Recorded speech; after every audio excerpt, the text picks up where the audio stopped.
They are man's closest relatives, sharing 98.7% of DNA with us. The chimpanzees, endemic to very few countries in Africa, Uganda inclusive, are under threat of extinction. The current status isn't good.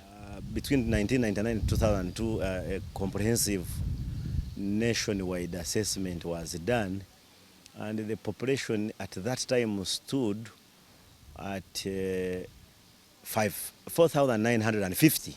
A recent study of 2020 reveals that the population hasn't increased significantly. We have about 5,000 chimpanzees. These animals are much sought after by tourists, and this contributes significantly to the country's tourism revenue, only second to gorillas. We are so far collecting about 6.4 billion annually from chimpanzee tourism.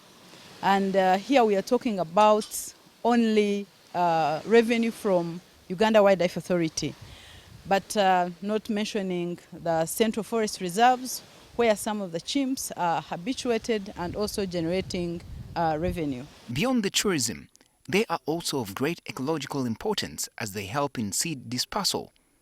However, their habitats are fast diminishing, a situation that has caused them to raid communities, leading to increased incidents of human-wildlife conflict. As the habitat diminishes, we've had experiences of, chimpanzees getting exposed or being cut off from their connectivity with the main forests. And for the most part, of course, we have these chimpanzees living in national parks. So the idea is how we interest the owners of the land, especially for the private owners and communities, to appreciate the species by making it profitable for them, by making it of interest, that they have reason to conserve these natural habitats. And when we lose pristine forests, we lose habitat as well as potential habitat for the chimps. While the human population grows, the forests where the chimpanzees live are growing smaller. And the people are having a large take on the forests, which they consider have no ownership. Then the home of the chimpanzee has been decreasing. Concerns over the attacks, especially on children, have been raised, with some communities threatening to mobilize masses to kill the chimps. In a recent emergency meeting called in Mitoma district, the Deputy Speaker Thomas Tayewa challenged Uganda Wildlife Authority to focus on preventing attacks.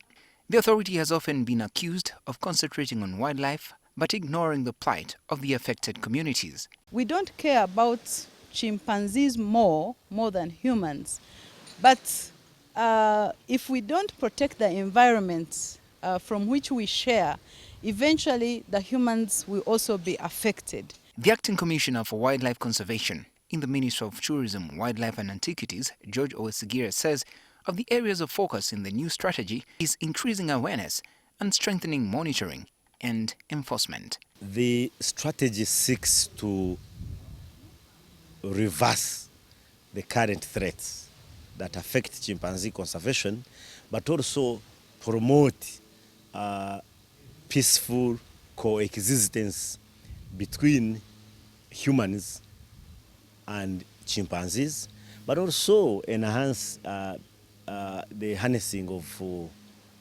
benefits from chimpanzee conservation. The Executive Director of Jane Goodall Institute, James Byamukama, says chimpanzees are a flagship species in Uganda and harmony should be created between wildlife and humans for us to be able to coexist.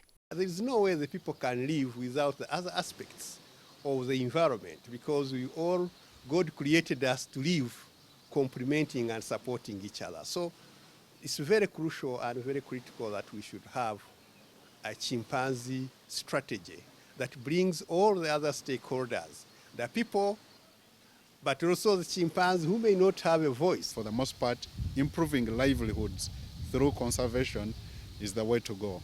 Raise awareness so that communities are able to appreciate that we have a very important resource, and the chimpanzees are not very dangerous animals. Benjamin Jumbe, NTV Weekend Edition.